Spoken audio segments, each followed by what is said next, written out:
नमस्कार दोस्तों। आज प्रस्तावना का ये सेकंड पार्ट है। कौन सा है? सेकंड पार्ट है, क्योंकि प्रस्तावना का पहले पार्ट में हमने बात कर चुके हैं कि मतलब प्रस्तावना की उपयोगिता, मतलब कि संविधान की शक्ति, शक्ति का स्रोत, इसके बारे में हमने देख लिया। और फिर देखा हमने राजव्यवस्था की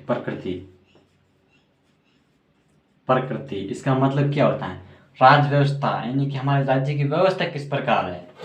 ऐसे में हमारा जो देश की जो मतलब की सरकार है वो किस प्रकार काम करती है ना, वो स्वतंत्र है या मतलब किस प्रकार है, समाजवादी है, लोकतांत्रिक है। ये राजव्यवस्था के बारे में बात करें, किस प्रकार की राजव्यवस्था है, ये बात समझ आ गई ना। इसमें बारे नाम है प्रभुत्व संपन्न,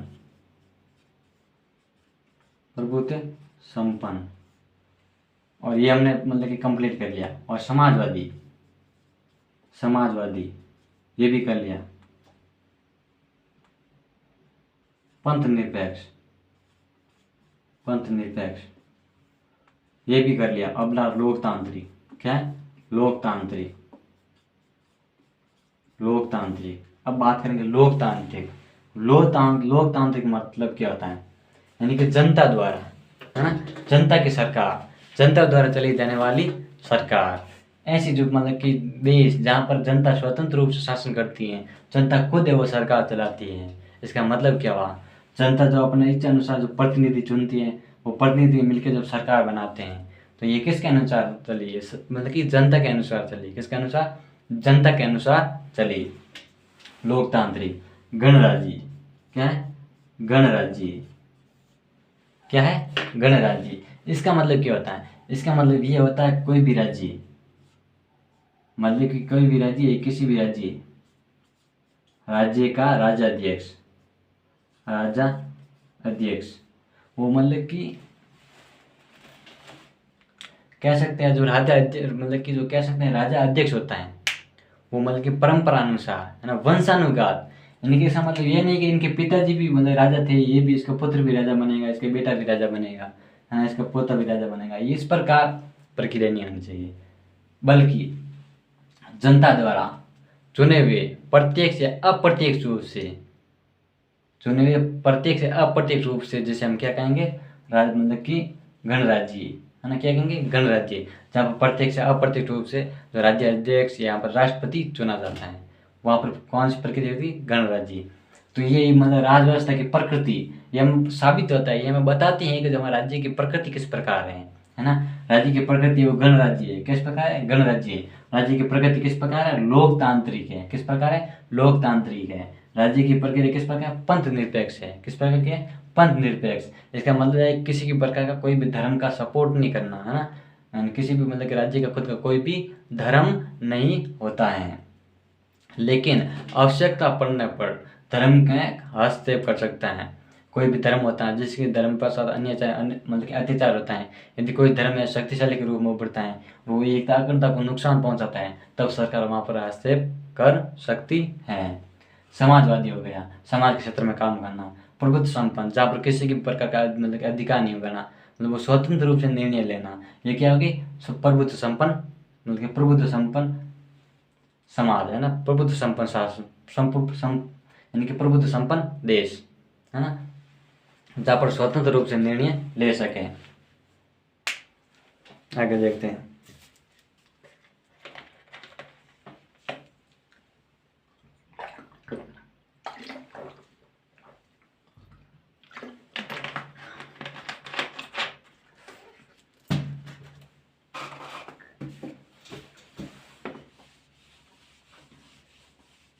आगे क्या है? मतलब कि तीसरा नंबर, संविधान क्या है? संविधान के उद्देश्य के आधार, उद्देश्य के परिचय, संविधान के उद्देश्य का परिचय, यानी जो हमारी प्रस्तावना है वो संविधान का क्या उद्देश्य बताती है ना। प्रस्तावना संविधान के उद्देश्य का बारे में बताती है, यानी कि उनका उद्देश्य क्या है, जो हमारा संविधान है वो किस प्रकार काम करेगा, ना जो सरकार है वो किस प्रकार काम करेगी, उसके बारे में हमने प्रस्तावना क्या है हमको बताती है। सामाजिक आर्थिक राजनीतिक न्याय, सामाजिक आर्थिक राजनीतिक न्याय, इसका मतलब क्या था,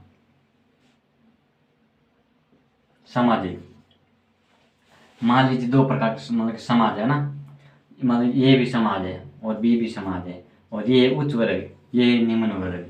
अब समाज क्या कहता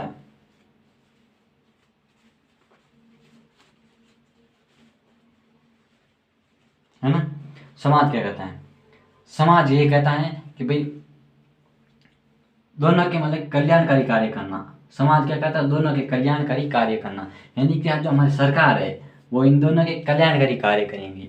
ये दोनों के लिए समान है, समाज के लिए समान है। यानी न्याय का मतलब क्या होता है, यहाँ पर शब्द क्या जुड़ा है, न्याय जुड़ा है। एक बात यहाँ पर ध्यान देकर सुननी है, न्याय, भाई इनको भी अधिकार मिला है, इनको भी अधिकार मिला है। समाज के क्षेत्र में मतलब है कि ये समाज क्षेत्र में पढ़ सकता है, जैसे पढ़ने का भी अधिकार हो गया है ना, जैसे काम करने का अधिकार हो गया, और कहीं पर भी रहने का अधिकार हो गया। और दूसरी बात देखें तो ये भी कहीं रह सकता है, ये भी पढ़ सकता है, ये भी समाज क्षेत्र में काम कर सकता है, ये भी समाज क्षेत्र में काम कर सकता है। लेकिन जब ये तो अमीर है, क्या है, अमीर है, और बी क्या है, कमजोर है, क्या है, कमजोर है।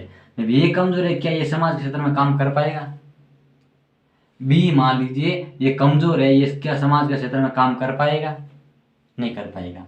क्यों, क्योंकि इनके अंदर जो मतलब समाज के अंदर काम करने की इतनी क्षमता नहीं है, इनके अंदर इतनी मतलब कि पढ़ने की क्षमता नहीं है, काम करने की। तो समाज क्या करेगा, इनके कुछ सहयोग करेगा, है ना, कुछ पैसे मतलब पैसे की व्यवस्था करेगा, कुछ मतलब कि इनको आगे बढ़ने के लिए मतलब कि पुरस्कार देगा, है ना, आगे बढ़ने के लिए कुछ ना कुछ व्यवस्था करेगा। फिर ये न्याय, फिर आप सोचेंगे इस पर न्याय क्या होगा, मतलब कि न्याय कैसे होगा, तो न्याय तो दोनों को बराबर समान समझना। न्याय का मतलब तो यही हुआ ना, न्याय का मतलब ये हुआ कि दोनों को बराबर समान समझना, किसी के साथ मतलब कि किसी को अधिक मतलब कि व्यवस्था नहीं देना, अधिक अधिकार नहीं देना, किसी को कम अधिकार नहीं, दोनों को बराबर रखना।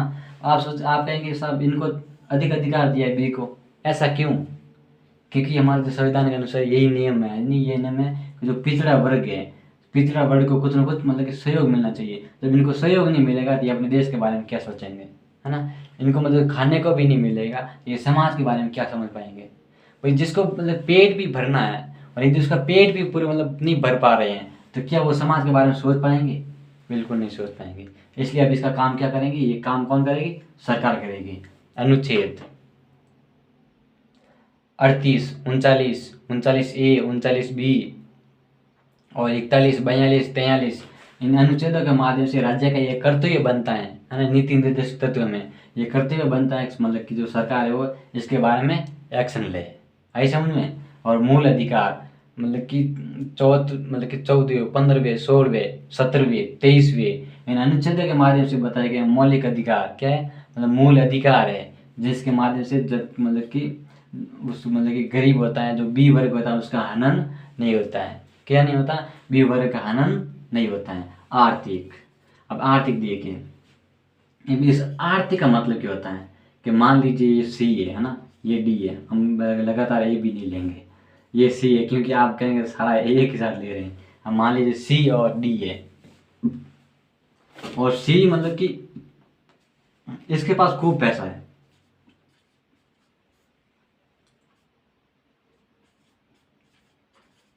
ये क्या कमजोर है, क्या है, कमजोर है। एक बात देखिए, अब इसके पास पैसा है, तो अब ये क्या सरकारी स्कूल में पढ़ेगा, नहीं पढ़ेगा, ये किस में पढ़ेगा, इनके बच्चे प्राइवेट में पढ़ेंगे, किसमें, प्राइवेट, प्राइवेट, प्राइवेट मतलब किस में पढ़ेंगे, प्राइवेट। क्यों, क्योंकि इनके पास पैसा है, और ये किस में जाएंगे, सरकारी स्कूल में। और कब जाएंगे, जब इनके अंदर मतलब कि पहनने के लिए, भाई जिसके पास कपड़े भी नहीं, खाने के लिए भी नहीं है, भी पढ़ने की इच्छा ये भी करते हैं, ये देश के निवासी है, अब जो मतलब कि उस देश के निवासी है, ये पढ़ना ये भी चाहते हैं, चाहते ही नहीं चाहते, पढ़ना ये भी चाहते हैं, तो इसका काम कौन करेगी? सरकार करेगी। सरकार क्या करेंगे? हेल्प करेंगे, इनको कपड़े की व्यवस्था करेगी, इनको मतलब कि जो दूध की व्यवस्था करेगी, जो अभी हाल ही में कर रही है ना, सरकार कपड़ा भी वितरण कर रही है, उनको दूध भी मतलब वितरण कर रही है, और मतलब कि एक टाइम का भोजन भी वितरण कर रही है ना, और नाना प्रकार के जो पुरस्कार भी देती हैं, जो मतलब कि फर्स्ट आते हैं हर बार में कुछ ना कुछ उनको सहयोग देती है सरकार। कौन देती है? सरकार देती है। किनके लिए? गरीब के लिए, और इन्हीं गरीबों के लिए। और सरकारी जो मतलब कि नौकरी होती है ना, जो सरकारी जो मतलब पद होते हैं, उनके लिए भी कुछ ना कुछ मतलब कि अधिक अतिरिक्त जो मतलब की व्यवस्था की जाती है, जिसे हम क्या बोलते हैं? आरक्षण बोलते हैं। क्या बोलते हैं? आरक्षण बोलते हैं। इनके उनको कुछ हेल्प करना है। अब इनको आरक्षण तोड़ दीजिए, क्योंकि ये प्राइवेट स्कूल में पढ़ा है। अब ये प्राइवेट स्कूल में पढ़ा है, ये ऑलरेडी क्या है? होशियार है ना, ये तो ऑलरेडी होशियार है, तो ये तो फिर अपना आपके आगे बढ़ जाएगा। और ये कमजोर है, क्या कमजोर है, तो इनके लिए थोड़ी बहुत आरक्षण की व्यवस्था करनी पड़ेगी। और ये ज़्यादा नंबर लाएगा, ये मतलब कि उस पद पर पहुंचेगा, और ये कम नंबर लाएगा, उस पद पर पहुंच जाएगा। क्यों? क्योंकि इसने पढ़ाई भी लेट शुरू की है, कम 7 6 7 साल के होने के बाद में की है, और इसने मतलब कि 3 साल में पढ़ना शुरू कर दिया। मतलब कंपेरिजन तो होता ही है ना। ये तो कमजोर था, ये होशियार था, इसलिए आरक्षण की व्यवस्था की जाती है। आरक्षण की व्यवस्था किस लिए की जाती है? इसलिए की जाती है। ये होगी आर्थिक व्यवस्था। क्या है? आर्थिक व्यवस्था। फिर देखें राजनीतिक व्यवस्था। क्या देखते हैं? राजनीतिक व्यवस्था।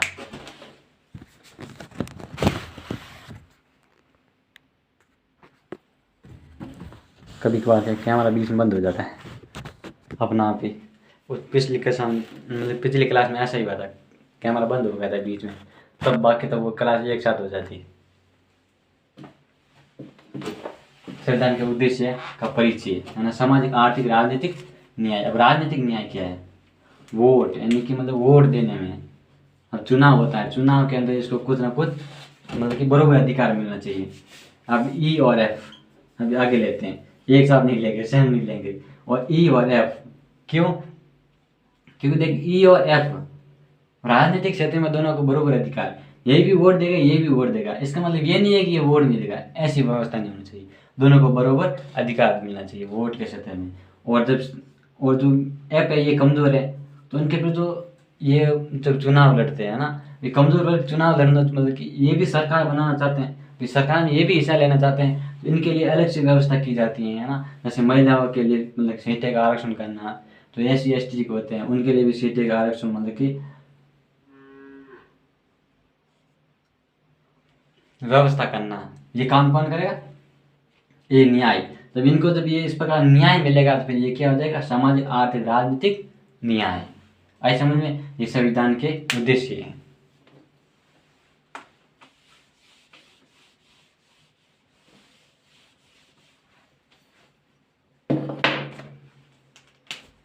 विचार,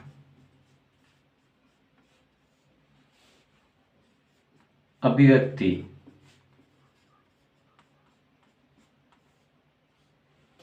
विचार, अभिव्यक्ति, विश्वास, विचार, अभिव्यक्ति, विश्वास, धर्म, विचार, अभिव्यक्ति, विश्वास, धर्म, उपासना की स्वतंत्रता। क्या होना चाहिए? स्वतंत्रता। विचार, यानी कि कोई भी व्यक्ति अपना विचार रख सकता है। किस प्रकार? ये संविधान का उद्देश्य है। क्या संविधान का उद्देश्य है? किस प्रकार संविधान का मतलब उद्देश्य, मतलब क्या, मतलब संविधान का उद्देश्य क्या है ना। जो रियलिटी में संविधान चाहता क्या है ना, हमारा देश रियलिटी में चाहता क्या है, उसके बारे में बात की गई है। विचार, यानी जैसे मान लो ये व्यक्ति है, क्या ये व्यक्ति है ना, मान लीजिए मतलब कि अशोक है, क्या है, एक सपोज करो कोई अशोक होगा आप में से, मान लीजिए अशोक है, और ये अशोक चाहता है कुछ ना अपना विचार रखना चाहते हैं।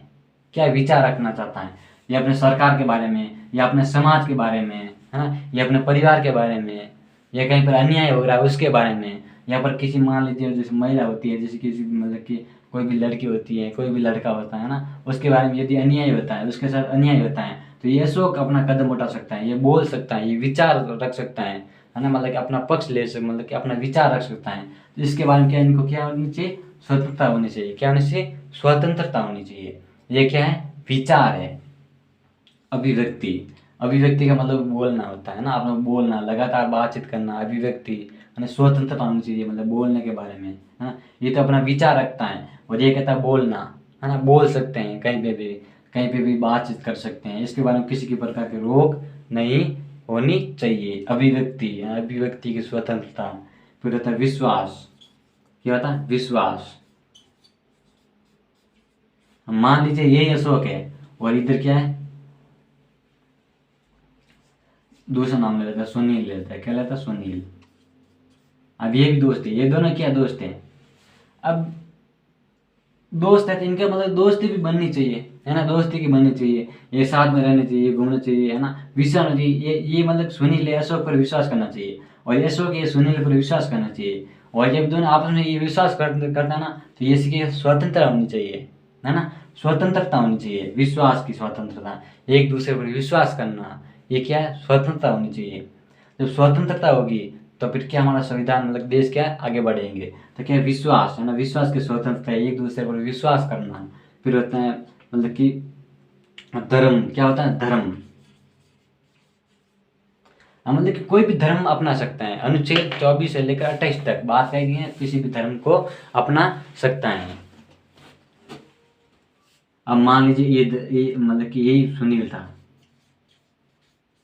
है ना, मान लीजिए ये धर्म सुनील ये था, ये धर्म में था, और ये चाहता है मैं भी धर्म में चाहता हूँ। हम कोई भी आप धर्म ले सकते हैं अपने अनुसार, ठीक है। अब एक क्या चाहता है कि भाई मैं मतलब कोई दूसरा धर्म अपनाना चाहता हूँ, क्या कौन सा अपनाऊंगा? बी धर्म अपनाऊंगा। तो ये मतलब कि इनकी स्वतंत्रता होनी चाहिए, ये बी धर्म अपना सकता है। क्या धर्म अपना सकता है? बी धर्म। बी धर्म अपना सकता है, इनकी क्या होनी चाहिए? स्वतंत्रता होनी चाहिए। और फिर बी धर्म अपना के बाद में ये इस धर्म का प्रचार कर सकता है। क्या कर सकता है? प्रचार कर सकता है। मान लीजिए आपका कोई भी धर्म है और आप दूसरे धर्म में जाना चाहते हैं, तो इसमें सरकार किसी भी प्रकार की रोक नहीं लगाएगी, सरकार स्वतंत्रता देगी। तो मतलब आप कोई भी धर्म अपना सकते हैं, और यदि आपने कोई धर्म अपनाया तो आप उस धर्म का क्या कर सकते हैं? प्रचार कर सकते हैं। और आपने वो धर्म अपना के बाद वो उस धर्म का आप प्रचार कर सकते हैं, कोई दिक्कत नहीं। तो इस की क्या होनी चाहिए? स्वतंत्रता होनी चाहिए। और फिर आप उसके बारे में सभाएं कर सकते हैं, आप उसके बारे में रैली निकाल सकते हैं। इसके बारे में क्या होनी चाहिए? आपको स्वतंत्रता होनी चाहिए। और जब इसके बारे में स्वतंत्रता होगी तो फिर क्या आप मतलब कि अपना आप में उस देश का निवासी मानेंगे, है ना, एक स्वतंत्र रूप से मानेंगे कि हमारा भी मतलब कि हमारा एक स्वतंत्र रूप धर्म है ना। फिर यदि इस धर्म में जो धर्म अपनाते हैं, इवन पर के युक्त क्या होता है? प्रतिबंध लगे होते हैं। क्या प्रतिबंध लगे होते हैं? मतलब जैसे मान लीजिए ये धर्म का प्रचार कर सकता है। प्रचार करने का मतलब ये नहीं है कि ये मतलब कि सड़क पर जाम लगा दे। यदि सड़क पर जाम लगाता है तो सरकार क्या करेगी? युक्त प्रतिबंध लगा सकती है ना। उपासना, यानी कि उपासना की स्वतंत्रता, विचार, अभिव्यक्ति, विश्वास, धर्म, उपासना की स्वतंत्रता, है ना, इस प्रकार की क्या होनी चाहिए? स्वतंत्रता होनी चाहिए। आगे देखते हैं।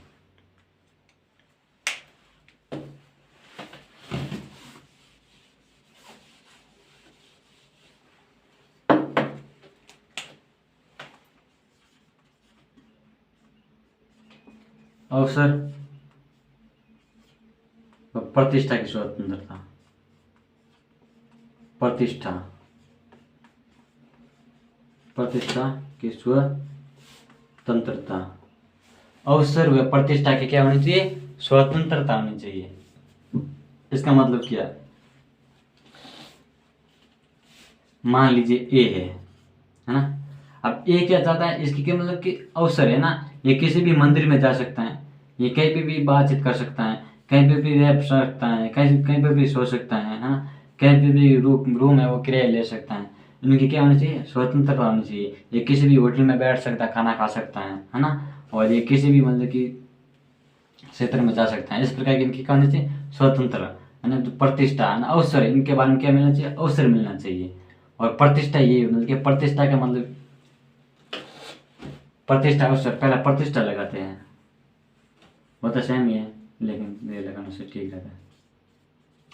प्रतिष्ठता, अवसर, है ना, अवसर की स्वतंत्रता।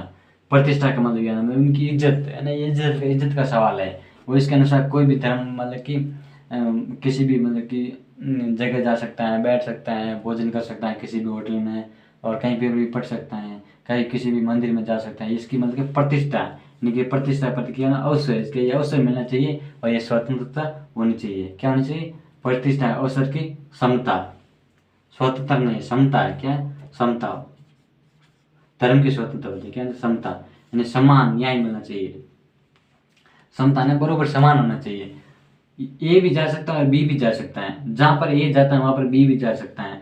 इसके बारे में क्या? समान होना चाहिए। क्या होना चाहिए? समान। प्रतिष्ठा, अवसर की समता बने रखने के लिए। और फिर व्यक्ति की गरिमा, है ना? क्या आगे क्या है? व्यक्ति की गरिमा।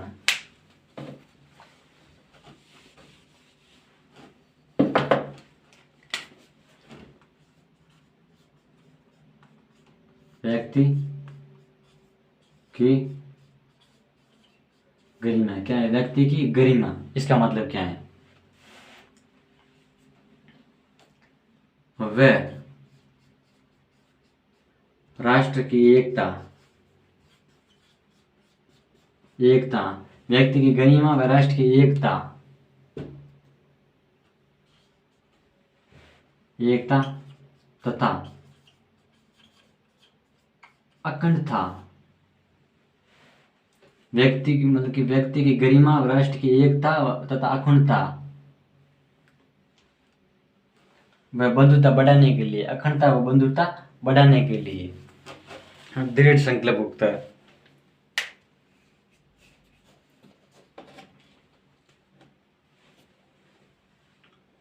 उन सब में व्यक्ति की गरिमा है ना, उनके समय क्या है? अखंडता सुनिश्चित करने वाली बंधुता, यहाँ पर भूल गया, सुनिश्चित, वह सुनिश्चित,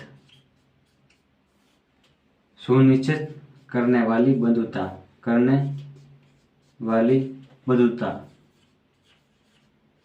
बंधुता बढ़ाने के लिए, क्या है? बंधुता बढ़ाने के लिए।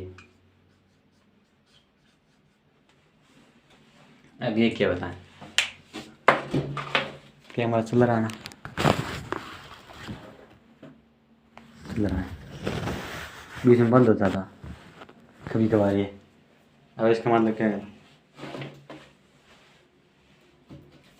व्यक्ति की गरिमा, राष्ट्र की एकता, मतलब कि इसके अंदर व्यक्ति की गरिमा होनी चाहिए, मतलब गरिमापूर्ण भावना होनी चाहिए कि मतलब अपनी इच्छा में वो काम कर सकता है ना, और अपने मतलब राष्ट्र के हित में सोच सकता है। ये पहले भी बता रखा है, प्रस्तावना के अंदर है कि हमारे व्यक्ति की गरिमा है, यहाँ पर है ना, व्यक्ति की गरिमा है और राष्ट्र की एकता है। वो मतलब कि व्यक्ति में इस प्रकार की भावना होगी, वो राष्ट्र की एकता के बारे में सोचेगा, वो राष्ट्र की एकता की अखंडता बनाए रखेगा। अखंडता शब्द है वो 1976 42 संविधान संशोधन 1976 में शामिल किया गया है और अभी तक प्रस्तावना में एक बार संशोधन हुआ है। कितनी बार? एक बार संशोधन हुआ प्रस्तावना के अंदर। और व्यक्ति की गरिमा, राष्ट्र की एकता और अखंडता, यानी जैसे मान लो ये भारत है ना, हमारा भारत है और इस भारत में एकता बनाए रखना, है ना, ये मतलब भावना जागृत होनी चाहिए, व्यक्ति में एक गरिमा होनी चाहिए कि वो अपने देश के हित के बारे में सोचे, है ना, वो एकता के लिए, वो मतलब अखंडता के लिए काम करे। क्या करे? अखंडता के लिए काम करे। ऐसा कोई भी कदम नहीं उठाए जिससे कि हम देश के मतलब कि खतरा हो, देश को नुकसान हो, ऐसा कोई भी कदम नहीं उठाए। फिर होता है सुनिश्चित करने वाली, अखंडता व सुनिश्चित करने वाली बंधुता बढ़ाने के लिए, यानी बंधुता यानी भाईचारे की भावना। क्या? भाईचारे की भावना, भाईचारे की भावना, मतलब कि भाईचारे की भावना बनाए रखने के लिए मतलब एक व्यक्ति दूसरे व्यक्ति को चाहना चाहिए, मतलब कि अपने भाई के रूप में चाहना चाहिए। जब हमारे भारत के अंदर मतलब कि पूरे सब मतलब कि अपने भाई के रूप में चाहेंगे, एक व्यक्ति दूसरे व्यक्ति को एक भाई के रूप में चाहेगा, हमारे देश का क्या होगा? विकास होगा। हमारे भाईचारे की भावना होनी चाहिए। एक व्यक्ति को दूसरे व्यक्ति अपने अनुसार समझना चाहिए कि जिस प्रकार यदि मेरे साथ दर्द होता है, कोई मेरे साथ अन्याय करता है, जितना मेरे को दर्द होता है उतना ही दूसरे को दर्द होता है, इसलिए मैं इसको दूसरे का अन्याय नहीं करूँ। तो ये क्या होनी चाहिए? भाईचारे की भावना होनी चाहिए, है ना। फिर आगे क्या है? तो मिटाना पड़ेगा ना।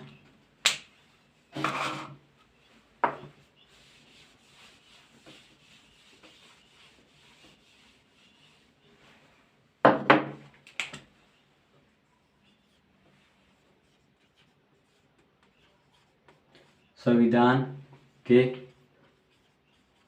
अर्थ निर्धारण के आधार पर, निर्धारण के आधार पर, मान लीजिए किसी अनुच्छेद, है ना,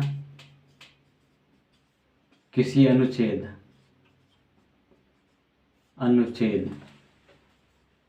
का दो या संधिगत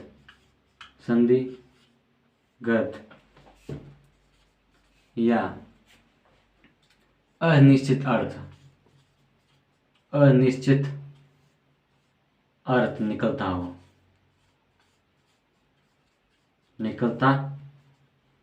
हो उस समय प्रस्तावना काम करेगी। क्या करेंगे? प्रस्तावना काम करेगी। प्रस्तावना ये निर्धारित करेगी कि कौन सा अनुच्छेद सही है, क्या है, कौन सा अनुच्छेद सही है, कौन सा अनुच्छेद अपनाना चाहिए। ये बात कौन करेगा? प्रस्तावना करेगा। और इसलिए हम संविधान की सबसे बड़ी जो मतलब कि ये अर्थ निर्धारित करते हैं। हम संविधान की जो हम प्रस्तावना, ये प्रस्तावना बता देती हैं कि मतलब कि किस प्रकार पढ़ना लगेगी, किस प्रकार काम करेंगे, ये सारे के सारे प्रस्तावना के माध्यम से पता चल जाता है। मतलब कि हर अनुच्छेद, प्रत्येक अनुच्छेद का अर्थ है वो प्रस्तावना के माध्यम से निकल जाता है। फिर ये ऐतिहासिक सर्वोत्तर के आधार में, लास्ट कौन सा है? ऐतिहासिक सर्वोत्तर का आधार होता है। ऐतिहासिक सर्वोत्तर के आधार में, सर्वोत्तम के आधार में,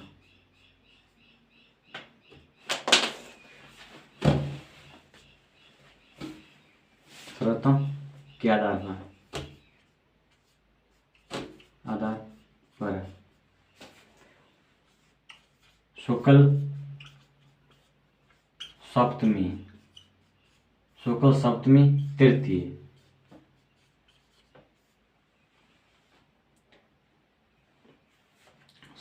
विक्रम संवत शुक्ल सप्तमी तृतीय और सन 2006, है ना, संवत 2006 में है ना अंगीकृत अधिनियम आत्मनिर्भर, है ना, आत्म अर्पित किया गया। क्या? अंगीकृत और आत्म अर्पित किया गया, है ना, आत्म अर्पित। क्या किया गया? आत्म अर्पित शुक्ल सप्तमी तृतीय को। कब किया गया? शुक्ल सप्तमी तृतीय को। मार्कशीट, किसको? मार्कशीट, हाँ मार्कशीट आज कौन से?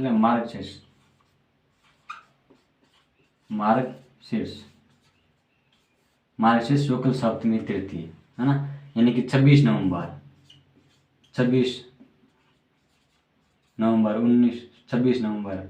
1949 मतलब संविधान सभा को अंगीकृत आत्म अर्पित किया गया। क्या कहेगा? अंगीकृत आत्म अर्पित किया गया। और इसके बाद में 2015 को डॉक्टर भीमराव अम्बेडकर इनकी 125वीं जन्म की तिथि, है ना, 125वीं जन्म दिवस, मतलब कि 2015 को डॉक्टर भीमराव अम्बेडकर की 125वीं जन्म दिवस पर ये मतलब कि संविधान, मतलब कि 26 नवंबर को संविधान दिवस के रूप में अपनाना, मतलब कि संविधान दिवस के रूप में स्वीकार किया गया।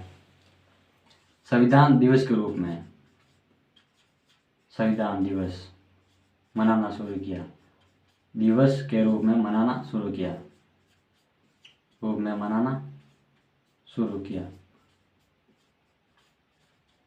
आई समझ में? और ये क्या प्रस्तावना की हमारी उपयोगिता, और हम कल अध्ययन करेंगे क्या प्रस्तावना संविधान का भाग है या नहीं। क्या प्रस्तावना संविधान का भाग है या नहीं, ये हम मतलब कि डिस्कस करेंगे कल। क्योंकि कुछ आलोचक का मानना कि प्रस्तावना संविधान का भाग नहीं है ना, क्यों नहीं, इसके पीछे उन्होंने अपना तर्क भी दिया है। लेकिन इसके विपरीत हम समझेंगे कि प्रस्तावना संविधान का भाग है, क्यों, मतलब इसके पीछे क्या वजह है, क्यों प्रस्तावना संविधान का भाग है, इसके बारे में हम कल डिटेल से विस्तार से जानकारी प्राप्त करेंगे। और इतने लंबे टाइम तक मेरे साथ बने रहने के लिए आप सभी को धन्यवाद।